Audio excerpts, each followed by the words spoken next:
I'll be starring in the new Walt Disney picture Tron Ares in theaters October 10th. I let Disney scan my body for that movie. Did I up? Under what rights are they allowed to use it? I didn't read the contract. Then yeah, you did.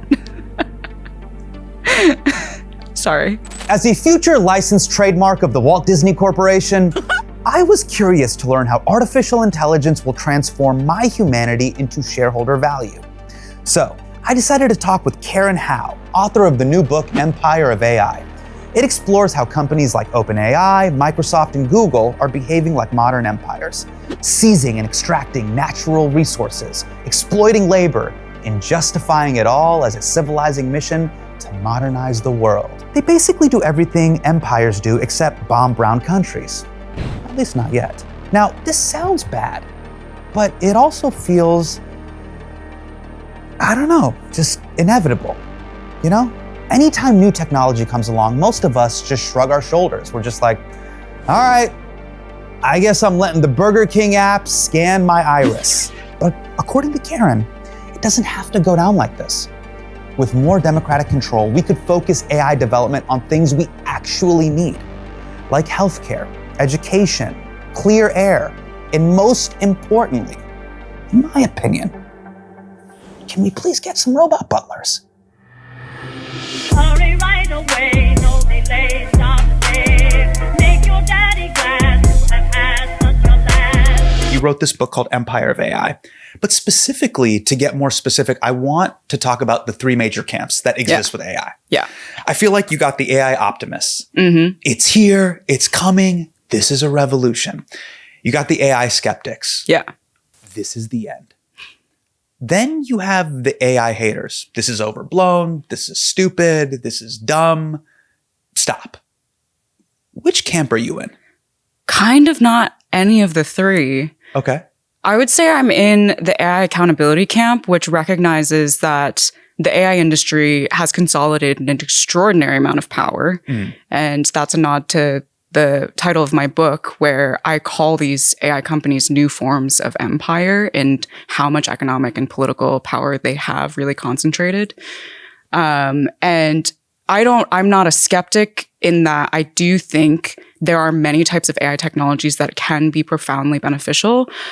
But the type that Silicon Valley has decided to invest in, which is these colossal models that they brand as general everything machines, is not the path that we should be focused on. I want to get into this idea of AI as an empire. Yeah. But before we get there, let's talk about what you're mentioning here a little bit, which is there's a lot of people in the media and on the internet, and specifically a lot of dudes talking very confidently about what AI even is and what these machines are doing. Yeah. What can we confidently say? What can we be skeptical about? And how big is the I don't know delta? Because that's where I'm at. I think there is just a huge I don't know, and that delta is like massive. Literally why the show's called Hasan Minhaj Doesn't Know. Like, there's a lot I don't know. So you tell me, where are we at? Because you seem to be very measured in your approach with this. Yeah. So I think we kind of have to do a little bit of a history lesson. Yeah. So apologies in advance. Sure. AI has been around for a really, really long time. It was founded as a research field in 1956 at Dartmouth University by a group of professors and researchers. And the original intent was to recreate human intelligence in computers. Also, when the term artificial intelligence was coined, it was specifically coined by this assistant professor at Dartmouth called John McCarthy, who years later said, I invented this term because I needed money. So they were trying to get funding for work that they were actually already doing under a different name. And I think this is kind of a really key point for understanding the craziness of AI discourse today. Yeah. First of all, there's just so much anthropomorphization of this technology because of that original pegging of this field to the idea of intelligence. And the problem with doing that is there's no scientific consensus around what human intelligence is. So if you're trying to recreate that in computers, you're going to run into a lot of problems where how do you measure if you've done that? What is the basis of our intelligence? And therefore, how do you recreate it? What should it look like? Who should it serve? Yeah. I love that. And we were chatting before this interview started. I was with, the team, and we were talking about this idea of when technology comes out, it is always given this human interface. Yes. And the joke that I had was, I don't know if you remember in the 80s and 90s, there were all these movies about like, if you turn the TV on, the TV's going to suck you in. Or Tron. Hey, if you're going to enter the mainframe. In technology, in humans, there's always this thing of, oh, they have to be like us. When in reality, you're like, hey, this is just a bunch of wires and copper and microchips. It is not a human being. It doesn't have a soul. So I take your point of there is no consensus around what does it mean to be an intelligent human, or what does human intelligence even mean? I'll tell you this, there's not a lot of intelligent humans I know. So I totally understand why you're like, there is no consensus. There's no consensus. Yeah, that's a wild bell curve. But correct me if I'm hearing this right. You're saying a lot of times this idea of human intelligence is given the framing of, oh, it beat a human being at chess. Right, or it can exactly. do this Excel model faster than a human being. Exactly. But does that mean, is that the totality of human intelligence? Exactly. Am I hearing that right? Yeah, exactly. Okay. It's like, okay, it can do certain tasks better than humans, but what's the significance of that? And ultimately, what OpenAI as a company tries to do is create this rhetoric where when you recreate human intelligence, which apparently they are going to do soon, so they say, that it's somehow going to have, profound utopic consequences. We are going to have so much abundance in the world, so much prosperity in the world, that this intelligence is going to help us solve cancer. It's going to help us solve climate change. And that is based in, a fiction of how this technology actually works. The book is obviously called Empire of AI. Why is AI like an empire? How is it like an empire? And like most empires, when will it start bombing brown countries? So in the history of European colonialism, empires of old had several features to them. They laid claim to resources that were not their own, but they redesigned the rules to suggest that they were their own. They exploited a lot of labor. They didn't pay that labor, or they paid that labor very little. And empires were always in competition with each other. So the British Empire was always saying, we are better than the Dutch Empire. And the French Empire was like, we are better than the British Empire. So there was this concept that there were evil empires and there were good empires. And the reason why the good empires had to be empires is because they needed to take down the evil empire. They needed to be strong. So that's why they're extracting all these resources. They're exploiting all this labor to fortify themselves. Mm-hmm. And they're doing it ultimately under the civilizing mission of, we are doing this for the benefit of all of humanity. We are actually bringing religion to all of these heathens and giving them an opportunity to access heaven instead of hell. Empires of AI not only literally use this rhetoric now, but they check off all of the characteristics of empire building. They lay claim to resources like the intellectual property of artists, creators, writers, and then they redesign the rules to say, well, this is actually fair use to train our AI models on this. And then they exploit a lot of labor, both in that they contract workers in primarily global South countries, going to the brown countries, and paying them very, very little amounts of money to take out toxic, abusive, sexist, racist speech out of their models. And also in the sense that they are ultimately creating labor automating machines. So the definition that OpenAI officially uses for AGI is highly autonomous systems that outperform most humans in economically valuable work. Got it. Okay. So things that drive shareholder value. Exactly. Right. Sure. And so you can imagine if a worker is going to the bargaining table and sitting across from a CEO, and both of them think, wait a minute, if I resist, or wait a minute, if that guy resists, I can just hire an AI instead. That worker can't bargain for rights anymore. So that's the labor exploitation that's happening under empires of AI. And they have this aggressive competition where OpenAI frames itself as, we need to be the good guys, so bad guys can't create AGI. Yeah. all under a civilizing mission of they're doing it for the benefit of humanity. Mission sounds so common to, I'm 39 years old, so I heard this with the Web 1.0 and the Googles and all that sort of stuff. This idea of we're going to do good in the world. Yeah. There's this quote by Sam Altman in 2013 that I want to take a look at, which is, the most successful founders do not set out to create companies. They are on a mission to create something closer to a religion. And at some point, it turns out that forming a company is the easiest way to do so. Is Sam Altman forming a cult?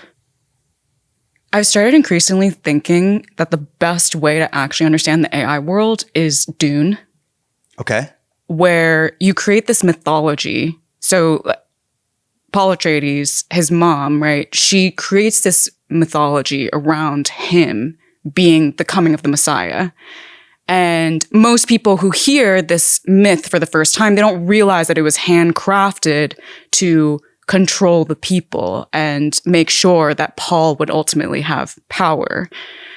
And eventually, as he steps into this, he starts to forget that the myth was originally a creation, and he starts to believe in it himself, right?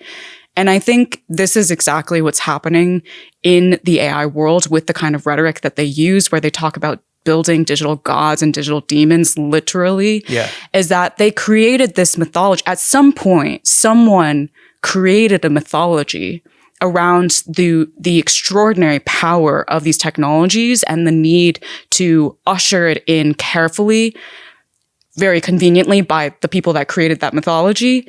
And now we are at a place where essentially everyone that exists in this ecosystem in Silicon Valley has forgotten or has come to believe, or maybe always believed, that this is their sole purpose and this is what they need to do for the world. One of the things you talk about in the book is that he talks about Napoleon constantly. And Sam oftentimes, according to his critics, lies. By the way, Sam, if you want to come on the show, I'd love to have you on the show. But what is that? What's going on with that? What is with this obsession with you're on Slack, but you're somehow quoting Napoleon and Marcus Aurelius and Socrates and the ancient kings of old? What is that? What's going on? Sam Altman is a product of Silicon Valley, and we've seen this character before, right? Mark Zuckerberg is also obsessed with the emperors of old. And they literally colloquially say to one another in these spaces, how do you build this empire? We are building empire. Sam Altman has said when he was president of Y Combinator, which was his previous job, YC is one of the most prestigious startup accelerators in Silicon Valley. He said, the thing that I was proudest of is that I built an empire. So I think this is like, they look up to these historical figures who really not just built the empire, or in Napoleon's case, failed to build his empire, but how they went about doing it. And the thing that Altman has said he really admired about Napoleon is his ability to fully understand what people want. And that is exactly how people describe Altman's superpower, is he is really good at knowing what you want and then saying a story based on what you want that makes you really, really want a piece of the future he's selling. Well, you got to spend some time in OpenAI's offices. What's the tea? What's the C-suite gossip? What did you take away from that time? So I was the first journalist to profile OpenAI. So I embedded within the company for 3 days in August of 2019, back when pretty much no one had heard of OpenAI. Right. Pre-COVID, this is another time. Yeah, exactly. This is another time. Yeah, it was a different. Yeah, and my profile published in February 2020. So truly, right on the cusp of us entering a different era. But at the time, OpenAI was founded as a nonprofit. It was founded on the principles of being totally transparent, doing the work of advancing AI without any commercial incentive. Right. And open sourcing it to everyone, being collaborative with everyone. By the time I got to the offices in August 2019, those were starting to change. OpenAI had restructured, so it nested a for-profit within the nonprofit. It got $1 billion from Microsoft. And I noticed when I was at the company, wait a minute, they say that they're collaborative publicly, But they're telling me internally, we need to be number one. Otherwise, our mission does not work. Right. So, And I thought, that's competitive. There's a tension here. And then they said, we are transparent. We're going to open source everything. And then internally, they were like, there are certain things that we cannot talk about. You cannot see. And I was like, wait a minute. That's really secretive. oh, got it. So there's a dissonance here. Yeah. Yeah. So what they're saying publicly to accumulate a lot of goodwill and to grease the wheels for a lot of accumulation of capital is actually not how they're operating behind closed doors. Aren't all tech companies kind of like this, where they all kind of talk like they're UNICEF? That Yes. we're here for the global good, and then until there is a bag involved, or until they're strapped for cash and they need money or investors or more capital or market share. Exactly. And that was what I realized was they had positioned themselves as anti-Silicon Valley, as a new form of tech organization that was going to do things better than the previous era of Silicon Valley. And then I realized, wait a minute, no, this is actually a continuation. And now that we fast forward all the way to present day, I mean, OpenAI is one of the most capitalistic companies in Silicon Valley. They just raised $40 billion at a $300 billion valuation, which is the largest private tech investment fundraise in the history of Silicon Valley, and places them as one of the most valuable companies in the history of private startups in the history of Silicon Valley. Obviously, OpenAI is huge. ChatGPT is huge. Microsoft acquiring them, huge. So they're now a player. They are here, and they're probably, at least for the near future, they're here to stay. They're a huge company, and clearly with a sizable market cap and huge investment. There is now this talk about artificial intelligence and these AI companies creating commercial products. Yeah. What does that mean?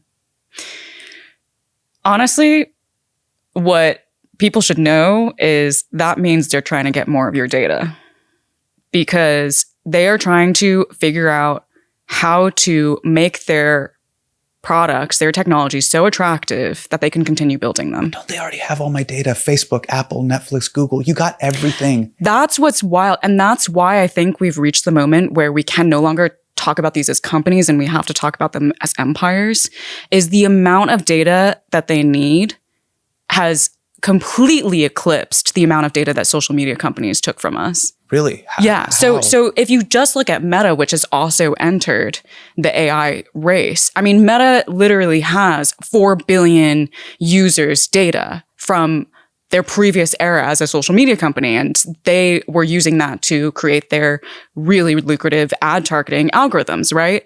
But even then, the New York Times reported last year that Meta was having conversations about, we don't have enough data. We need to potentially buy Simon & Schuster. We need to potentially ignore all the data privacy rules that we set up after Cambridge Analytica. We need to potentially ignore all of the copyright rules and just acquire more and more and more, because with the current repository of data that we have, the 4 billion users, we cannot outcompete OpenAI. Like, that is an order of magnitude, maybe multiple orders of magnitude more data that we're talking about. Data is always, esoteric. And when I try to talk about this with even people my age, my generation, even a generation younger, there is this acceptance of like, hey, I clicked accept on the iTunes user agreement. You got my data. Like, I never had privacy. Everything is compromised anyways. From the Nest camera that's letting me know who's dropping off what, to my apartment, to every single one of my photos when I'm trying to upload a reel on Instagram. Access to all photos? Sure. I need to make this carousel dope.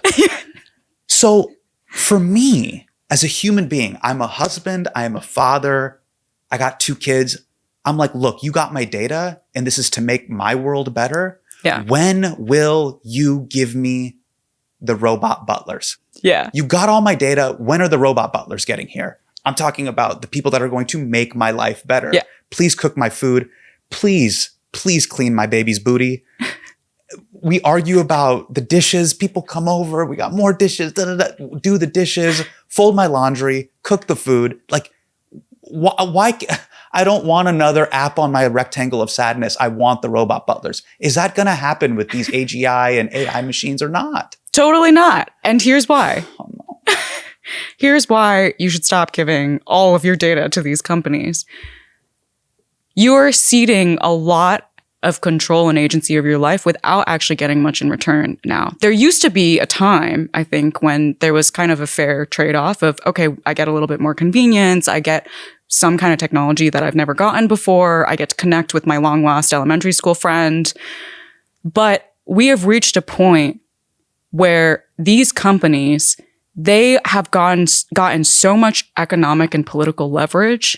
They're developing such a controlling influence over all spheres of society, including scientific production, including geopolitics, that they are reaching, or I believe have reached, an inflection point where they can start acting in their self-interest with basically no consequence.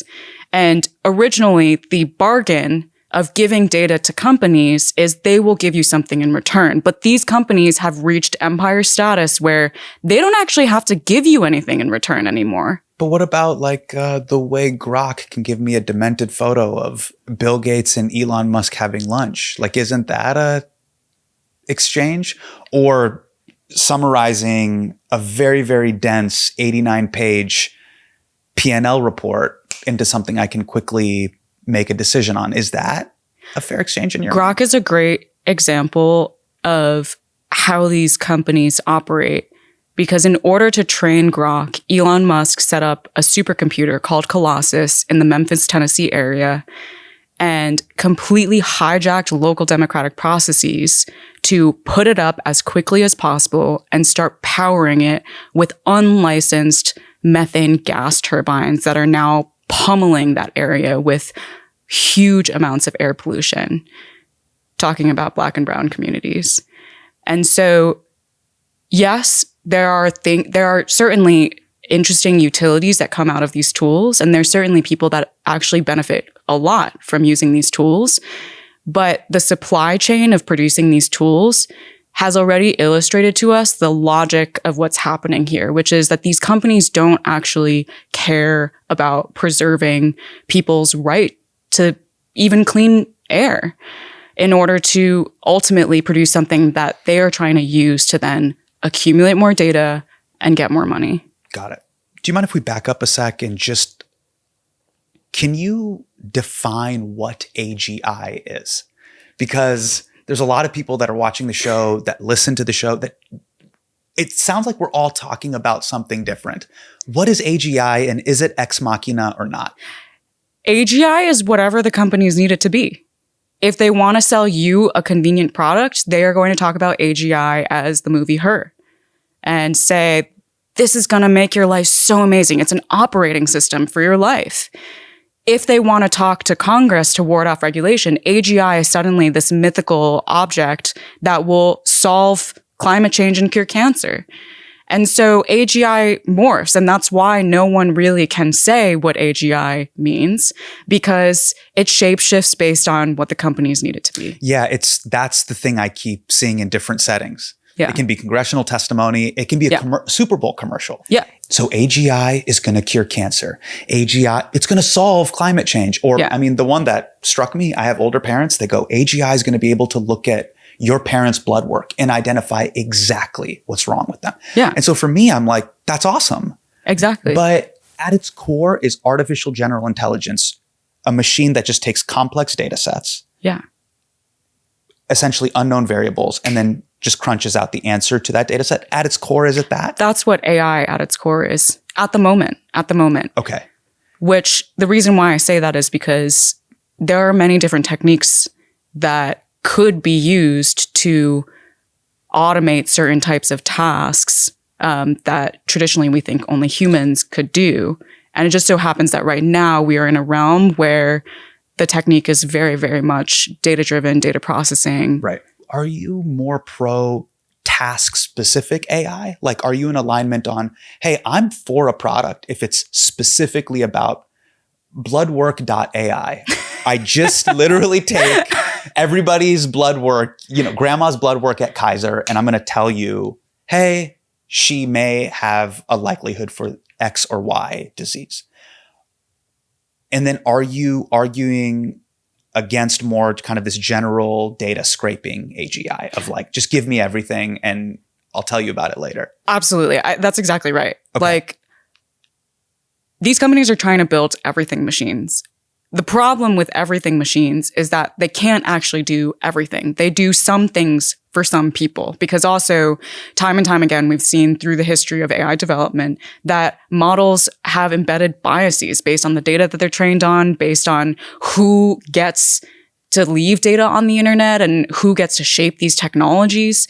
And so ultimately, when you position your product as an everything machine, not only are people going to be really confused and start using it for things that it's actually not that good at, and it could lead to a lot of harm, like people asking ChatGPT to read their medical records. Like, ChatGPT is not actually designed to be able to do that, because it's not 100% accurate 100% of the time. It's a probabilistic machine. And so in the task-specific approach, not only is that better for consumers in terms of it being super clear, like, how are you supposed to use this AI model to make sure you get the maximum benefits from it? Right. It also is way better for developers to develop tools that work, because then there's a very well-scoped space in which they can test all of the different failure modes of this technology and continue shoring them up. You cannot test all the failure modes for an everything machine. Right. So let's play devil's advocate here. If I'm arguing for the everything machine, what if I go, Karen, I hear you. I'm figuring it out. I'm iterating, as they say in Silicon Valley. I'm moving fast and I'm breaking stuff. But my North Star cardinal direction is something good. And I do want to do this with good intent. What's your response to that? Is it no, like, good intentions is the path to hell? Or what do you say to that? I would say that we need to look at how AI is being developed right now and the harms that it's creating right now all around the world. The real world consequences. The real world consequences, because those are the data points. That is our evidence to understand what this technology is going to do for us in the future. You know, what's interesting is every empire has these thing called sacrifice zones. You know, Yes. The British Empire obviously had India and Africa. Those were sacrifice zones. Here in America, we too have our sacrifice zones. iPhones made in China. We have Bengali kids making our Nikes. Yeah. We're aware of this, and this has existed for a long time. Who are the invisible people of the AI empire that we're not seeing right now? So in my book, I go to Kenya, I go to Chile, I go to Uruguay, to Colombia. And in Kenya, for example, Kenya and Colombia, I was talking with workers that are contracted by these companies, these AI companies, to do some of the worst work in the AI supply chain. So Kenyan workers, OpenAI went there. They were at a moment in their history as a company where they realized, wait a minute, we need to start commercializing. And if we start putting models that can spew anything in the hands of users, it's not going to be a huge commercial success if it starts spewing a lot of hate speech. So we need to put a content moderation filter around it. Right. And content moderators are like human beings that literally have to look at things as awful as child pornography to snuff, like really bad stuff. Yes, exactly. So that it doesn't end up in your feed while you're texting in traffic. And Kenya is that sacrifice zone where it has long served as a backstop for the internet of the global north. And so OpenAI shows up, they contract these workers, and they ask, hey, label all of these worst, like text from the worst parts of the internet and AI generated text where we prompted an AI model to imagine the worst text on the internet. Read that day in and day out, label it into a detailed taxonomy where you have to say, is this sexual content? Is it sexual abuse content? Is it sexual abuse content that involves children?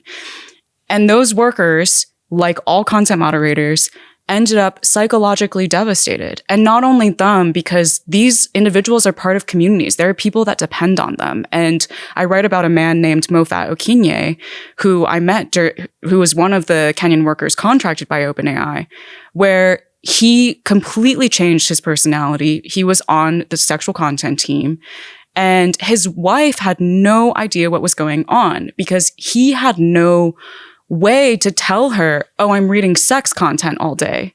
ChatGPT hadn't come out yet. There was no conception of what this work was for. And one day she texts him and says, I would want fish for dinner. He goes out, buys 3 fish, one for him, one for her daughter, his stepdaughter, who he loved and adored and called his baby girl. And when he shows up back home, they've left completely. All their stuff is gone. And his wife texts him, "You've changed. I don't know the man you are anymore." And she never comes back.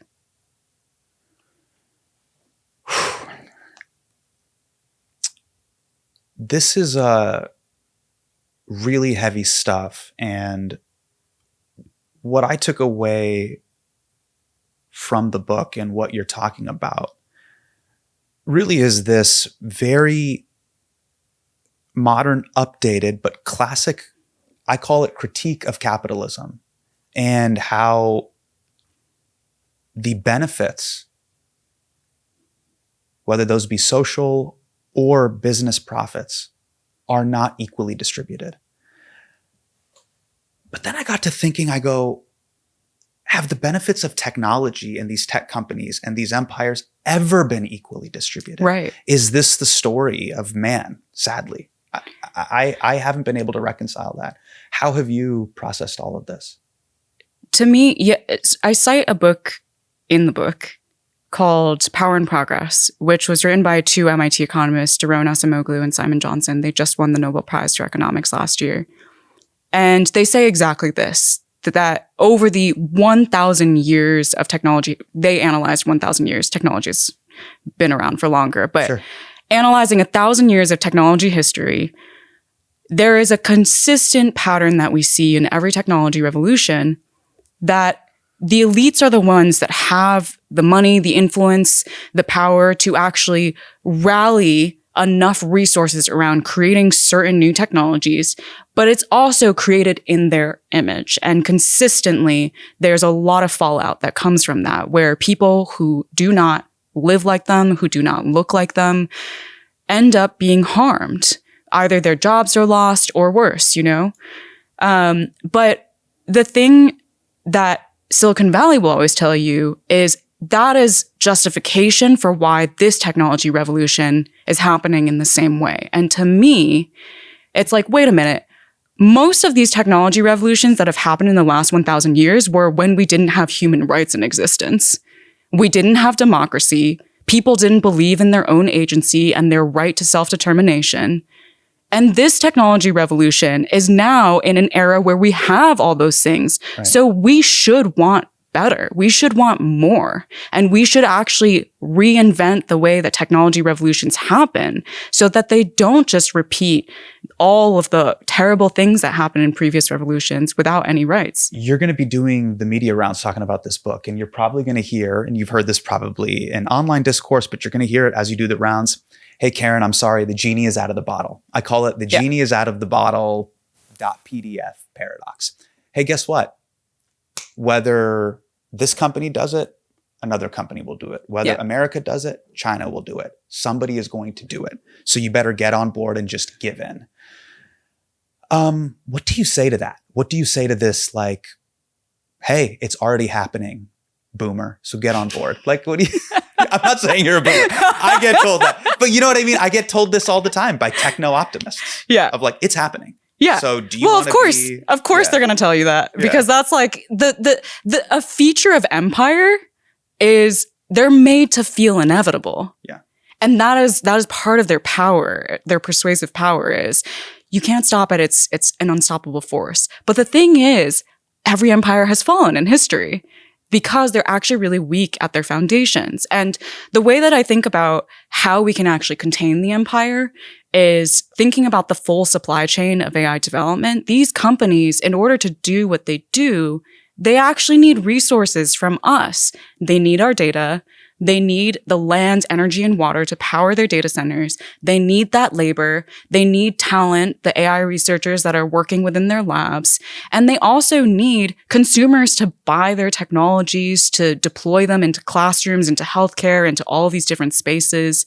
And all of these things are what I like to think of as sites of democratic contestation.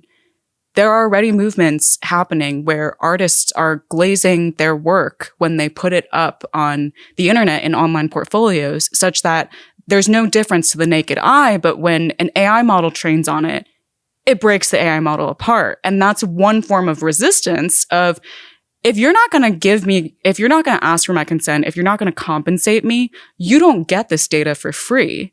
And there are already worker strikes in the Hollywood writers who are saying, we're not going to allow AI to be deployed in certain contexts. There need to be guidelines and conditions around when AI is and isn't deployed in our work. There are activists all around the world that are fighting back data centers that are just landing in their communities. And by the way, like, these data centers often come in without any transparency. Like, Meta built a data center in New Mexico under a shell company name called Greater Kudu LLC. And it wasn't until the deal was done that they went, surprise, it's Meta. And so all of these residents are rising up being like, we need more transparency. We need you to guarantee that either if you bring in a data center, you give us jobs, or you tell us that you're not going to use above a certain amount of water, a certain amount of energy, or you don't come at all. And so I think we have to sort of remember that Silicon Valley has done a really good job of creating this culture where they make you feel like everything that you own is actually what they own. But we have to remember that we actually own this data. We own these spaces. We have a right to elect officials that protect our life-sustaining water.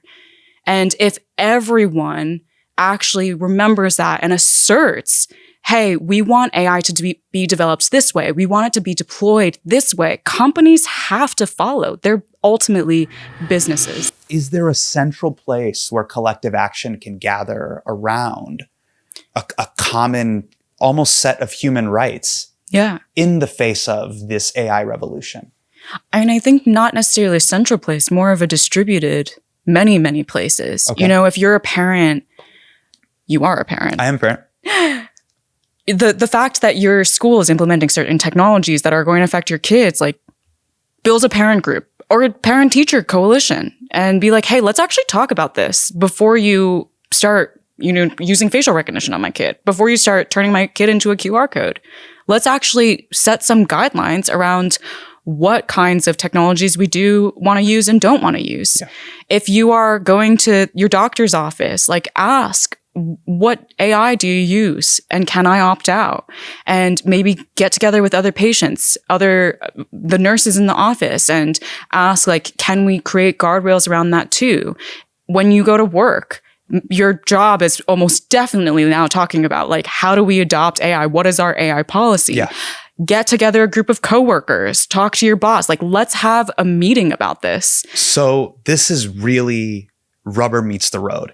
And what's funny is, sometimes people go, hey, listen, collective action, that's a privilege. I got to pay the bills. So let's actually talk about the bills, your job. Yeah. Will AI take my job? What's your stance on that? What's going to happen? I think AI can absolutely take people's jobs because of the way that Silicon Valley has started pitching the technology to try and earn back all the money that they're spending, which they're going to executives and saying, we can make your workforce a lot cheaper by giving you these AI tools. But there was a really funny headline recently where a company declared, we have entered the AI era, and then fired a bunch of people to replace them with AI tools. And then a few weeks later, they were like, oops, these AI tools are not good enough. Can you please come back? Right.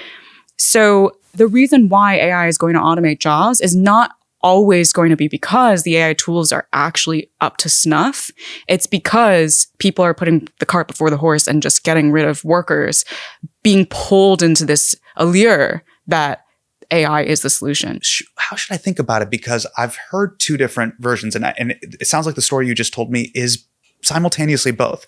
AI will take your job and there will be corporate downsizing because of it. But then simultaneously, it may create new jobs because these systems, these AI models are slightly or majorly flawed. So what is it? Is it a little bit of both? It is going to be a little bit of both because at the end of the day, these aren't actually everything machines. The companies have lists of economically valuable tasks that they are trying to design these systems to perform particularly well at. And I had a trove of documents that I had access to of the tasks that they were trying to specialize these models in the book.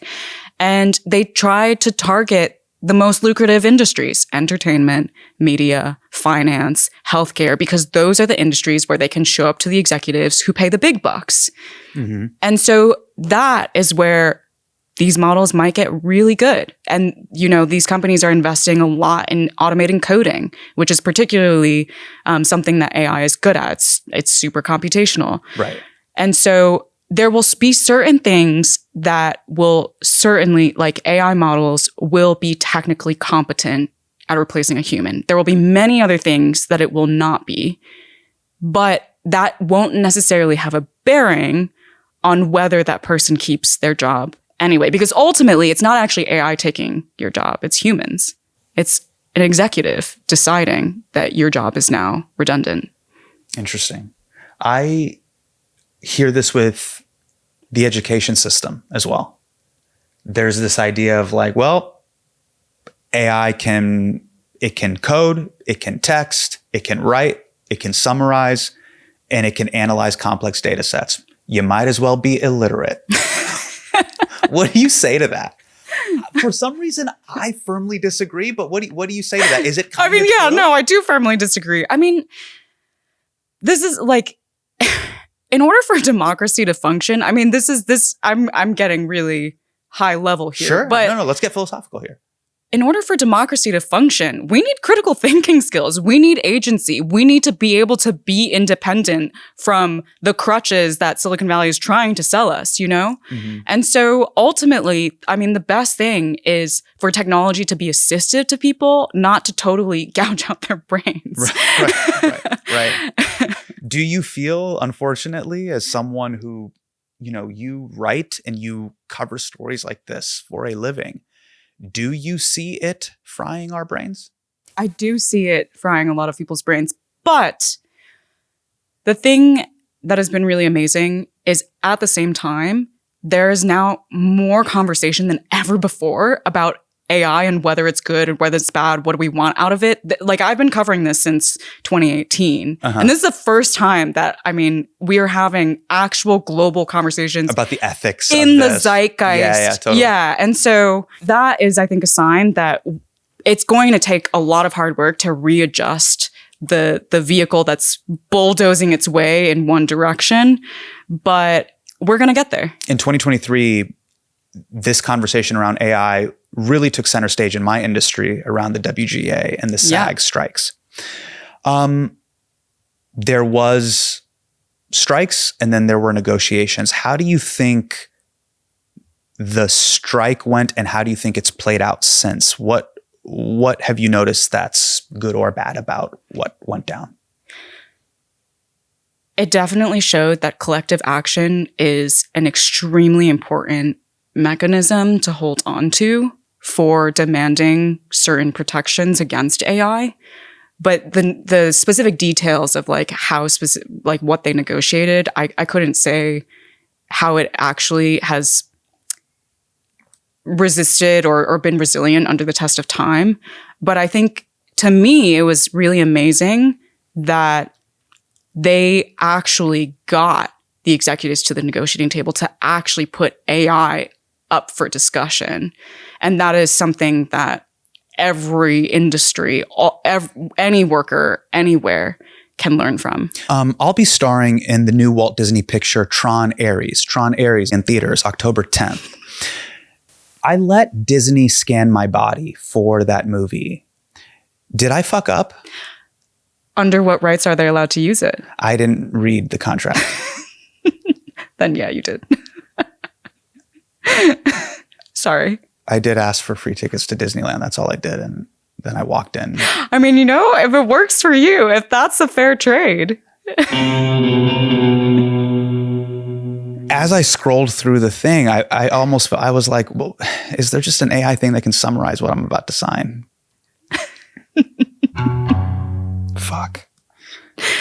But I think a lot of people are starting to feel the way that you're feeling in this moment of, wait a minute, there are some things that I did in the past that maybe I should reconsider how I do in the future. Yeah. And I think that is exactly what's going to help. So what is the alternative? How should we look at the next 5, 10, 15, 20 years while I'm, still negotiating my lower back pain and I do have a modicum of sanity?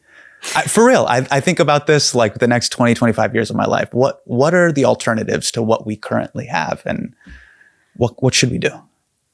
Collective action. Also investing in different types of AI technologies. This specific paradigm of growth at all costs, scale at all costs, that's coming out of Silicon Valley with respect to how they develop AI models. We don't need to do that. There's an amazing organization called Climate Change AI. It's a nonprofit that is dedicated to putting out white papers and doing research on all the different AI tools that could be used to help with fighting the climate crisis.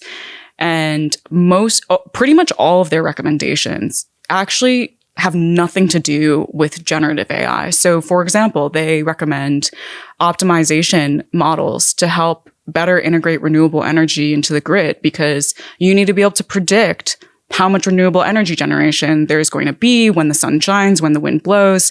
And then you need to be able to figure out how to actually distribute that effectively among all the people that are demanding that energy. That's a problem that AI is perfect at and is just one little piece of the general resiliency climate change equation. Right. And that's task-specific AI. That's task-specific you are AI. designed to do this. Yes. Got it. And we've also seen, the Nobel Prize was awarded to a team that created AlphaFold at DeepMind.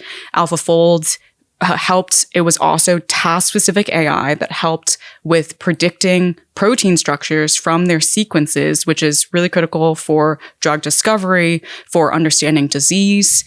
And so that was a really great advance in AI in healthcare that has nothing to do with generative AI. And I think we need to invest in more of these approaches by ultimately asking, what do we need as a society to live in a sustainable, equitable future? We need our rights. We need clean air. We need clean water. We need better healthcare, better education. We need to not have an environmental crisis. And then think about, well, how do we integrate any technology, not just AI, in service of that, rather than suddenly ask how we serve technology?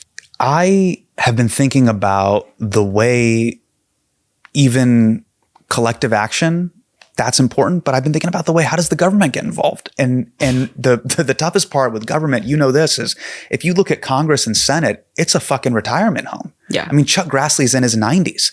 I think he just maybe, fingers crossed, knows what iMessage is.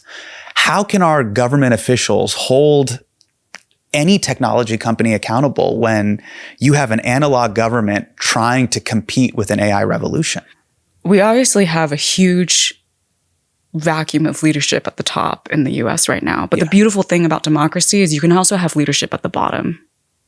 And we cannot actually wait around right now for policymakers and regulators to move. So we got to move. Mm.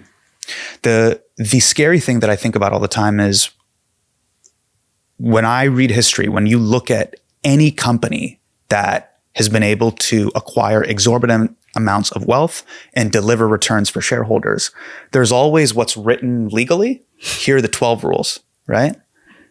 And they just find rule number 13 that Euro steps past what's legal. And once you add a new rule that's technically not illegal, you then conflate the legal with the ethical. Hey, I'm not breaking the law, so it's totally fine. Yeah. You clearly see that in finance. That happens all the time. They are masters of understanding what is legally allowed and just let's add an addendum or two that just works around that. How do we get ahead of that? How do you play defense against that?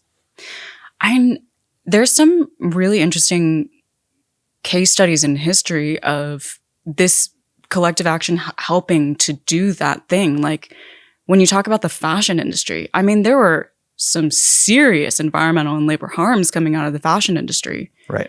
And none of it was illegal, but there was such a huge movement among consumers of, wait a minute, we don't want to buy clothes that are created in buildings that are collapsing on people and leaving them dead. Right. We want to buy sustainable, ethically sourced clothes where workers are paid what they're actually, the value that they create. Mm-hmm. And it actually created entirely new markets for sustainable fashion, for ethically sourced fashion. Yeah. So the solution at the time wasn't like no one wear any clothes. The solution was to shore up the supply chain and create enough pressure that there are new markets born from the consumer demand. And I think there are many, many other examples of different industries that have led to that kind of transformation because people wanted better. They wanted better than the law. Are you familiar with Cassandra from Greek mythology? Yeah. Okay.